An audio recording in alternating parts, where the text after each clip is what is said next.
काशी पहली बार एक पंचायत हुई है जिसमें पूरे हरियाणा तो लोग पहुंचे हैं और पहली बार इस मुद्दे पर पंचायत हुई कि गन कल्चर और संघ कल्चर खत्म हो। हालांकि आप काफी साल तक प्रचार कर रहे हो, क्या कहना चाहोगे, क्या विचार आपके इस पंचायत के बारे में? वो ही है जो बोल रहे हैं कि भाई देखो, जब अति हो जाएगी ये तो अति खराब होती है।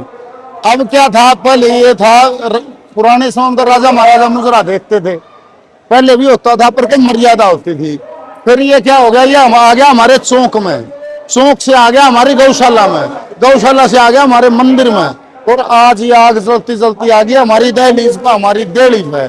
आज घर घर बहन बेटी नाचने लगी। ये हमारा जैसे संस्कार नहीं है तो आज सारा समाज उठ गया, इसमें ज्ञान आ गई। और जैसे ही धर्मेंद्र भाई ने चिंगारी छोड़ी, बचे कर तो हम सालों से कर रहे थे, पर एकदम से उसने युवा को जगा के उसका परिणाम है आज सारे समाज नांगड़ाएगी और न्याय इकट्ठा होगा। एक कहावत भी निगार बोले उठता चूत करो हो विकास और तो आराम तो समझाया कर दे। तो धर्मेंद्र ने तो नहीं कहा जिस तरीके का मानेगा उससे तरीका तो मनाओगे। हाँ ये सही है। जैसे सबको एक भाषा समझ नहीं आती, त्रिगुणात्मक सृष्टि है, तीनों गुण है, सतोगुण रजोगुण तमोगुण, तीनों गुणों के जीव है, और जो जिस गुण का जीव है उसी गुण से मानेगा। जो हमारी भाषा से मान्य हमने समझा दिया, और भाई जो सरपंच और पंचायत से मानेगा उस भाषा से उससे समझ जाएगा, और भाई जो धर्मेंद्र समझेगा वो धर्मेंद्र समझ जाएगा। तो भाषा सब इलाज सब रोगों का है। कुछ उम्मीद है समाज में जागरूकता होगी आज के बाद? अगर समाज साथ देगा तो मुहिम कामयाब हो जाएगी। आज तक जब भी मुहिम फेल हुई है तभी हुई है जब समाज ने साथ नहीं दिया है। आज साथ नहीं दोगे आज भी फेल हो जाएगी।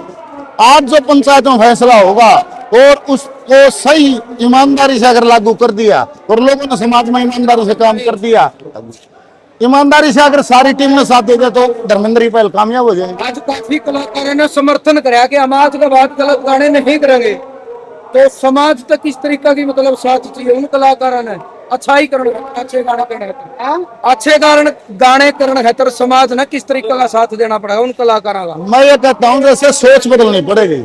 आज ये ऐतिहासिक पल है, ये परिवर्तन के लिए आज इकट्ठा हुए हैं, और आज से कोई नई सोच पैदा होगी, वो किस तरह उसमें सारे समाज ने मेहनत करनी पड़ेगी। उसमें यह कि सोच में परिवर्तन आ जाएगा तो सुनने से क्या होता है, केमिकल रिएक्शन है शरीर में। जैसा सुनोगे वैसे ही गुण उत्पन्न होंगे। राजसिक सुनोगे राजसी हो जाओगे, तामसिक सुनोगे तामसी हो जाओगे, सात्विक सुनोगे सात्विक हो जाओगे। जैसी ऊर्जा अंदर होगी वैसे कर्म कर दोगे, ये सीधी बात है। तो साल 6 महीने में इस तरीके की पंचायत होनी चाहिए ताकि नए जो कलाकार है बीच बीच में किसी का उछाल आवे उसमें रोकना है, तो समझाना समय समय पर समाज को इकट्ठा होना चाहिए, और इस काम के लिए समाज में जितनी बुराइयां हैं उनका मूल्यांकन होना चाहिए, और समय समय पर अपने मर्यादाओं को कसौटी पे कसता रहना चाहिए। क्योंकि परिवर्तन भी नियम है, पर परिवर्तन इतना ना हो कि विपरीत हो जाए। जैसे उस ज्ञान को आज का युवा जैसे समझता है, वो कलाकारों को उस ढंग से पेश करना पड़ेगा तो ही वो कामयाब हो पाएगा। कलाकार होने के नाते आप समाज में संदेश देना चाहोगे? कलाकार होने के नाते ये दे पाऊंगा भाई, देखो अपने जैसे 20-22 साल का 22-23 साल मेरा करियर है, लगातार मैं ये कह रहा हूँ, आने वाली नस्ल जैसी होगी वैसा राष्ट्र होगा, आने वाली नस्ल जैसी होगी वैसा समाज होगा। अपने नए बच्चों को सनातन से जोड़ो, ना कोई वेद पढ़ने की जगह, ना ग्रंथ शास्त्र पढ़ने की जगह। आप ये बुजुर्गों के संगीत से इस प्रकार से जोड़ोगे तो बगैर पढ़े सनातन के लेखों का बोध हो जाएगा, और ना तो ठप्पा सनातनी का होगा। एक भी वेद की शास्त्र की पुराण का कोई बोध नहीं होगा। और सरकार से भी निवेदन है, सबको पता है हमारा ज्ञान है वो संस्कृत में है, और इसी देश में संस्कृत को पढ़ना और बिल्कुल कोई जरूरी नहीं, धीरे धीरे उसको बंद कर दिया। कितने दिन कितनी दूर है वो दिन जब ठप्पा होगा सनातन का और एक भी बात का बोध नहीं होगा। उससे क्या है कि अपने युवा को हम सनातन से जोड़ें, जैसे जोड़ सकते हो। मेरा तो यही निवेदन है, यही सुझाव है। क्या कहना चाहेंगे आज की पंचायत में? सबसे पहले तो मैं आपके चैनलों को हाथ जोड़ कर नमस्कार करता हूँ। मैं प्रधान दयानंद देशवाल, पूर्व जाट सभा नांगलोई। आज ये मैम 24 के चबूतरे पर एक ऐतिहासिक पंचायत हुई, ये ऐतिहासिक चबूतरा है। इसमें पहले बहुत बड़े बड़े फैसले हुए। आज युवा जागृत हो चुका है। ये खापों ने 2-2.5 साल से मुहिम चला रखी थी। इस मुहिम को आगे बढ़ाने के लिए इसमें सबसे बड़ा काम धर्मेंद्र भाई ने किया है। उसने काम सबसे बड़ा क्या किया है कि आप जैसे युवाओं को जागृत करके ने और खापों के साथ जोड़ दिया।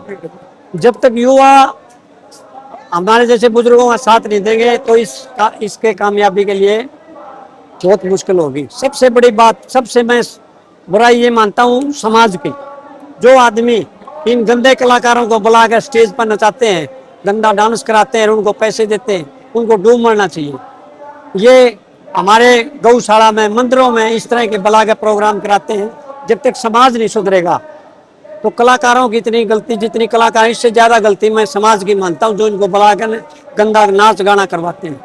ये हरियाणा की इतनी साफ सुथरी जो संस्कृति थी उसको खराब करने में इनका सबका वो है। और मैं तो आप लोगों से भी एक विनती करता हूँ कि आप भी इस तरह के मुहिम को आगे ना दिखाएं। अगर कोई गंदा भी करता है, आप समाज के बहुत ही सहयोगी हो, आपके बिना समाज भी कुछ नहीं कर सकता। आप जो सामाजिक बातों को समाज तक पहुंचा रहे हो, युवाओं तक पहुंचा रहे हो, इसमें आपका भी बहुत बड़ा योगदान। मतलब धर्मेंद्र शुरुआत करिए, एक पहल करिए, आप समाज में खड़े होना पड़ेगा तब। देखो समाज कुछ हद तक मैं ये मानता हूँ कि जागृत होया है अभी। और जब समाज आज जैसे आपने देखा होगा पहली बार युवा कितने आ रहे थे यहाँ, कितने युवा आए, सभी गायक आए, सभी वो आए, उनको सोचने पर मजबूर किया है और मजबूर होना पड़ेगा। जब समाज इकट्ठा होकर उनके खिलाफ मुहिम चलाएगा तो उनको भी एक दिन जरूर अपने रास्ते पर आना होगा। क्योंकि आदमी का चरित्र ही सबसे बड़ी चीज होती है। जिसका चरित्र नहीं, वो कुछ नहीं, वो कितना पैसा कमा ले, कुछ नहीं, उसका कोई वो नहीं ताना बाना। जब तक समाज में आदमी की इज्जत है और जिसकी समाज में इज्जत लेने समझ लो, उसकी सामाजिक मृत्यु हो जाती है।